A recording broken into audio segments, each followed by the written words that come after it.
Welcome to the System Simplified podcast, where we feature top leaders who share stories on how to successfully systemize a business. Now, let's get started with the show.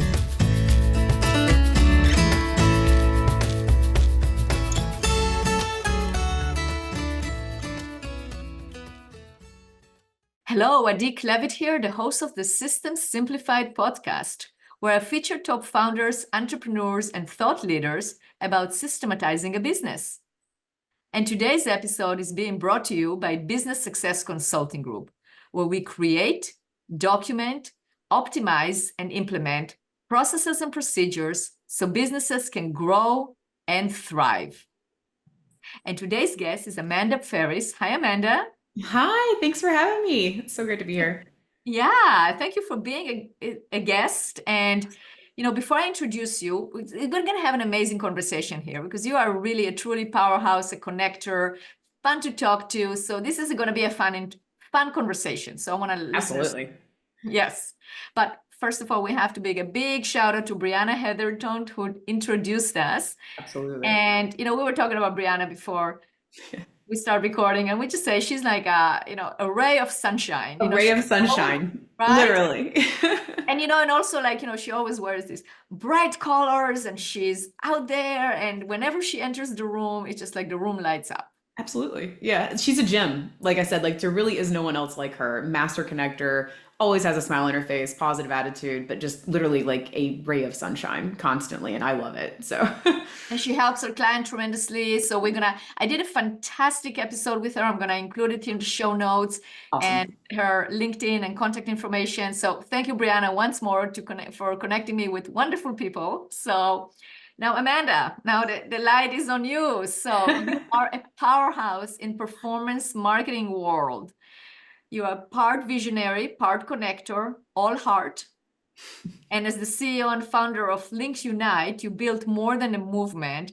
You created a force of nature that champions women, ignites collaboration, and flips the script on traditional networking. Yes.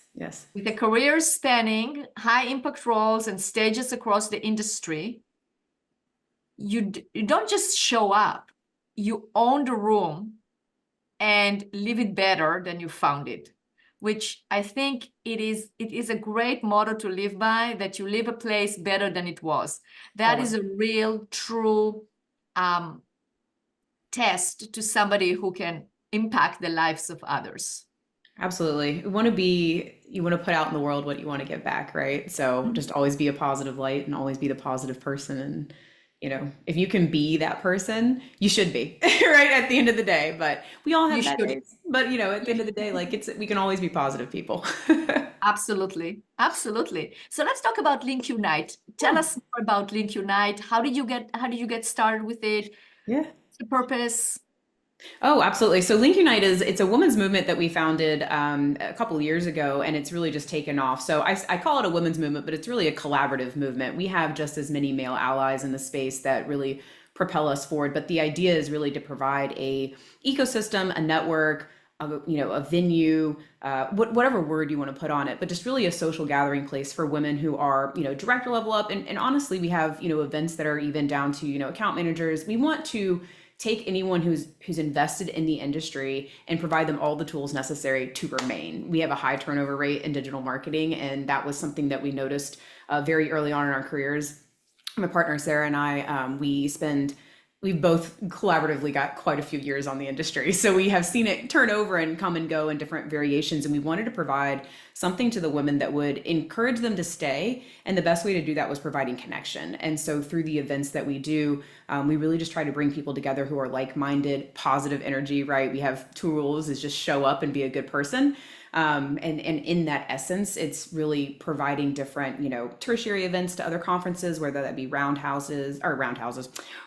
tables or happy hours or networking events. And then we were just discussing earlier, we actually had our annual event last week where we bring around 200 women together, director level up, usually focused, to try and put them in a room to accelerate career paths, start new businesses, talk about venture capital, how to get funding, whatever it might be. it's just different than the normal hustle and bustle of a conference. And we really want it to be something different. And we focus on, the bonding element of that and what brings people together. And our world is business, right? So who are give me an example of some of the attendees, of not names, but some of the positions or attendees, like what is the typical profile of the attendees for your networking event? Absolutely. So the conference itself, like I said, we really focus on director level up. We want a lot of that higher echelon to come in. We want to facilitate communication between them so that we can open up new career opportunities for, people downline, whatever it might be. But it can really look like we started with sort of, C-suite and founders, and it's really grown into basically anybody who wants to be a part of the mentorship or internship program we have. We pair, not just women together, but like I mentioned before, is a lot of men. So we have quite a few men who have, 4 kids, 4 daughters, whatever it might be. So the profile can vary greatly. What we find is there's a common theme of people wanting to give back, especially as they get later in their careers. And that kind of extending a hand backwards, we just sort of took all of those really good people who didn't know where to go and gathered them into one place and said, okay, well, we'll provide the venue and the services. If you guys can just, contribute your collective knowledge and positive energy, we'll make it happen. So. Wow. So what are some of the results that come out of that conference? The conference itself there's always the business aspect. So it's direct business, campaigns, contracts, the normal stuff, if they're running it. We're vertical agnostic, so it can be almost anything, but we've had people come in who are app developers who are able to develop applications for, SaaS platforms. We've had people come in and be able to find jobs. Maybe they're trying to migrate out of a job or, move up the career path. They want to start their own company and they don't know how to go about getting funding or building a proposal.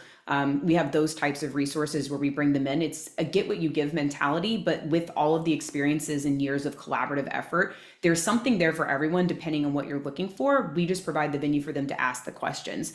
But usually it's changing jobs. We see a lot of new companies that come out of it, or a lot of new collaborative efforts, or even just, friendships and having someone to call when you're going through those tough weeks, especially as a business owner, and you just need to kind of chat it out. That type of resource to just encourage people to keep growing and moving forward. Wow, that's amazing. It's fun. It's fun. What do you like most about what you do? The people. I love being around people. I'm a people person, if you can't tell. I love to talk to people and I love stories. And I think that's kind of where this all grew from, was just being around. I always tried to be the dumbest person at the table and the dumbest person in the room, and sitting around and listening and, not talking, but listening to kind of what people were doing. And in that essence, I just kind of learned that people have great stories. And the more that you just ask questions and kind of listen to them, you can really learn a lot. And build something really great, literally just from sourcing out pieces of it here and there, right? So I love the storytelling aspect and the entrepreneurial aspect of kind of what we do. But I really love all of it. Events, you can't really go wrong. To travel, great people, you get to have shared experiences. So there's a lot of benefits to it. Sleep is not one of them. So. Absolutely. Yeah, it sounds like having a kid, Yeah, exactly. Yes. But you touched on a very important point here, which is the connection, right? I mean, you said that you're flipping the script on traditional marketing and traditional networking. It's not traditional networking. Like, what do you consider as traditional networking, and how what you do is different than traditional networking? I think we've all run the conference gamut at some point in our career. So standing at a booth, assembling a booth, standing at a booth, passing out business cards. That's how I met Brianna. So there's, yeah, exactly. Right. So you meet wonderful people at them, but it is so transactional. Like, here's my card, you learn your elevator pitch, and then it's just a sea of Zooms when you get back. Right. So that is the standard model I think a lot of people are used to at conferences, and especially like in the mass networking component. What we wanted to do was take a step back, and it's like outside of just how can we do direct business? Okay, if I can't pass next, which is, I think, a lot of how those conversations, when you're going through 500 business cards after a show, it's very hard to really get to know the people. And I think that there's a lot more to everyone, not only on a personal side, but a business side, if you just take a couple extra moments to just kind of get to know people. So their kids, their family, you don't have to memorize all of it, take notes, right? Those types of things. But the idea that you can learn something, but you might not know that that other person owns another business. Right. So those conversations are so quick and transactional that we wanted to kind of remove that fast-paced element. So having a smaller event or having these smaller networking hours allows people to actually have genuine conversations, and maybe it's their future goals. Oh, I can help you with that. Right. So removing the let me buy you a cocktail, let's get out of here, or here's my card, I'll catch with you next week. Hey, let's actually go to dinner. let's spend 2 days at this conference together at like a LinkUnite event or a retreat, or, we've had cigar events where, captive audience for 2 and 3 hours where you can sit there and actually chit chat with people. So trying to bring in something different and something that's appealing to everybody to attract different crowds. But just again, to make it less transactional, like we are still people at the essence, of ourselves, and connecting and genuine connection is what we actually, I think, strive for. And we're just trying to provide the opportunity to do that. Absolutely. We're living in a world of AI. Yeah. Oh, yeah. Or, I mean, it is here, and it's definitely helpful. I'm sure you use it. I use it. I use it. I love my image generators. Trust me. I live in the world of AI. I love it. I also am scared of it at the same time. So it's an interesting conundrum. Yeah, but you're also in the world of uniting people, which is very important. That will never be replaced by AI. I mean, it can if we're going into a society that's what we want, but if it's up to us, then it's not, because that human connection and the ability to have that human interaction is very important. It is. I don't think you can ever replace the human element. I mean, humans had to build AI, so it is still a machine that was programmed by humans. It learns from algorithms built by humans. It learns from your data. So it is human in an aspect, but it will always require a pilot to fly that machine, right? Even if, God forbid the singularity happens or whatever people like to write movies about. I don't think that it's ever going to be able to replace that human essence. So like essence in and of itself is authentic, and a robot or a, machine learning can never replace what you have. You and I having a conversation, even on Zoom is never going to be able to be replaced by, typing into a chat GPT to spit out a presentation for me. It's just not the same thing, so. That's exactly right. That's exactly right. So that's why I think in nowadays, what you're doing is even more important, because the human interaction can be less and less, so it can be jeopardized or maybe can be replaced. I mean, we spend so much time in front of the computer. Yes. Even a Zoom call. I mean, right now we are recording the podcast, but I've been I flew last week to Montreal, to Washington, D.C., and to Boston for meeting in person. And it was all networking events that I loved. There were conferences, and I made so many good connections, just that connection. Yeah. That really inspire me to continue doing what I'm doing, because there are really good people out there. Because when you look at somebody on the screen, it just becomes another person on the screen. It's like, although they move and they work, but it's not the same thing as you actually sitting next to somebody at dinner, or you are going to yoga in the morning, it's like at 7 o'clock, and like the early risers, or walk around, or whatever it is, or a dinner, or going out to a show, or whatever you're doing, that human connection is not going to go away. No, and you touched on something that I think is important to even what we were talking about before. So with our events, even the all women's event, we do have a day of content, but our second day is all activities. Everything is outside. It's in groups of 30 to 50. And the idea is, as you just mentioned, shared connections and shared experiences are things that are invaluable. You're unable to replace them with a computer screen or an email or a text message or a LinkedIn message or whatever you want to put, right? You can't replace those types of connections. Even if you're having the same conversation, it's just different when there is a physical presence. And you sound a lot like me. Like, I will fly just to have dinner with someone in another city, because I know that conversation will go much further and will mean much more to me and that other person than, hey, let's just hop on Zoom. It's not the same thing, right? So it's just that you see these shrinking opportunities. I think we had the sea of events after COVID. Everyone was just cooped up and ready to go.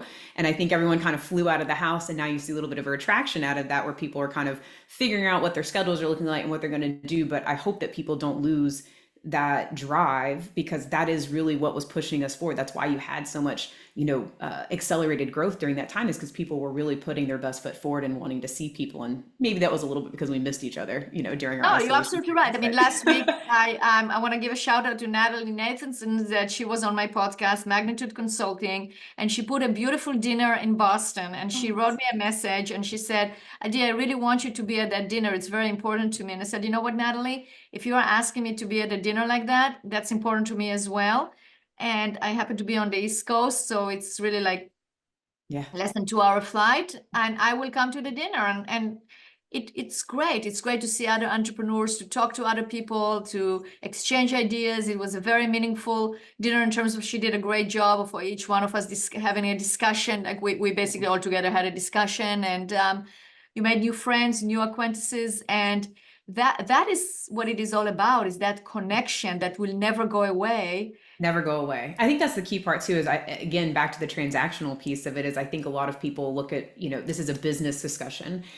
The best people I've ever met in my life, the closest people in my life, I met through work, all of them, right? For the vast majority. I mean, you can go back to childhood, you have those, tried and trues that come from that age, but the closest people that I have in my life are people that I met, in a work setting in some capacity. And because you took the extra time to have that dinner, have that drink, whatever it was, take that 5 extra minutes, or, whatever you can buy at those shows, right? But that extra time, it means a lot, not only to you, I think you learn a lot, but to the other person, it shows respect for time, and, that you respect their presence, right? At the end of the day. So. Absolutely. Absolutely. Amanda, what advice would you give to somebody that they know that they should be networking more, or they want to network, but they feel they're not really good at that? What advice would you give them?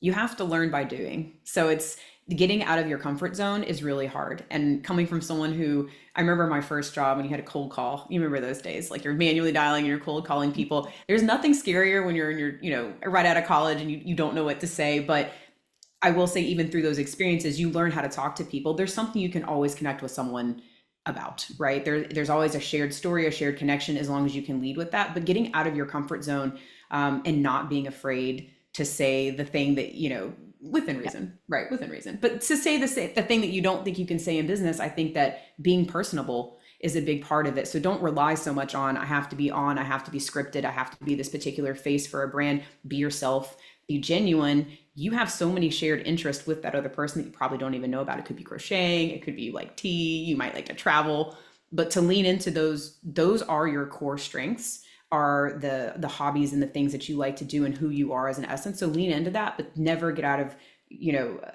that habit of just really pushing yourself to, write those LinkedIn messages, reach out via text message, and to call people and to have those conversations. You will only get better. That's the thing, is like, it may suck at the beginning, but you will only get better at it as you continue to do it.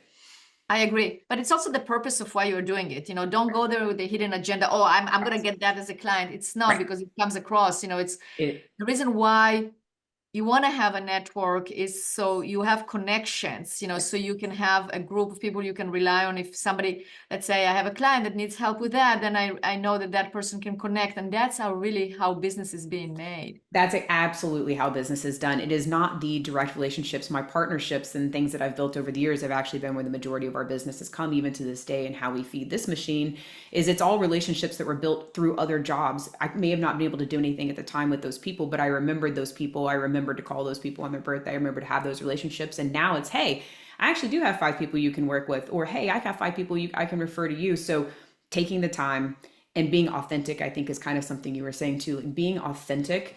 And that's kind of our theme for the year too, is people can see through what you're trying to do. If you are being, dishonest or about your intentions for, meeting them, it's just be a person. You're talking to another person. So, just be an actual human being. And that's not really that hard to do, but it's really hard, I think, for some people to take the mask off. But they get better at it if you put them in, I wouldn't say uncomfortable situations, but push them to be better. I agree. I absolutely agree. So you definitely have, I can see that, you're sharing that energy that you have and the passion to build something bigger and then ourselves, right? Not just in business, but connect people's lives. And that is so important. Where's the future for LinkUnite? We are in growth mode. We're always in growth mode, but we are trying to expand even further. It's a big year for us. We're kind of in that, we could hire 30 people and still probably have work to do.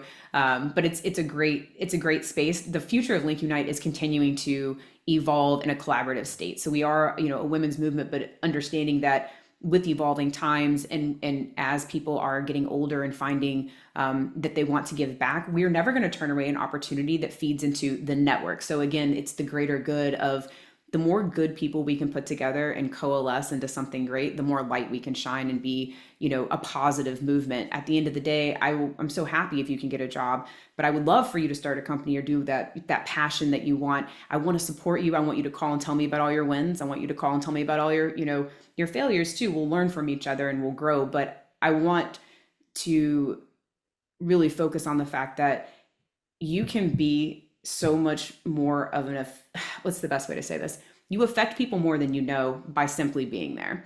So just that network component of it is, we want the network to continue to grow, but I want you to know that like, I'm actually here for you as a person, not just in business, but in the good and bad times. Yeah, absolutely. I think that's a very bright future and a very good cause to go towards. Absolutely.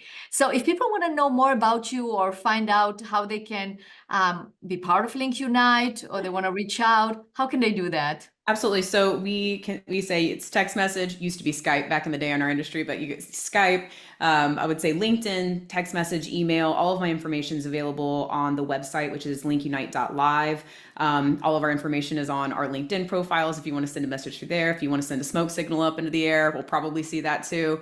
Really, however someone wants to reach out, if you can get our information from somebody else, but it is all public online, and we're always looking for new members, new partners, new ideas, new avenues, and new ways to construct, a growing movement. We're not limited to what we know better than to just look within our narrow vision. We're always looking for people to come in and say, have you thought of this? So I'd say to anybody who is just wanting to put out good into the world, we're looking for you and to reach out, because we're here to build something great. Beautiful. Beautiful. Amanda, thank you so much for being a guest on this podcast. I really appreciate it. Oh, thank you so much. I'm definitely getting you out here pretty soon. So. Awesome. Thank you.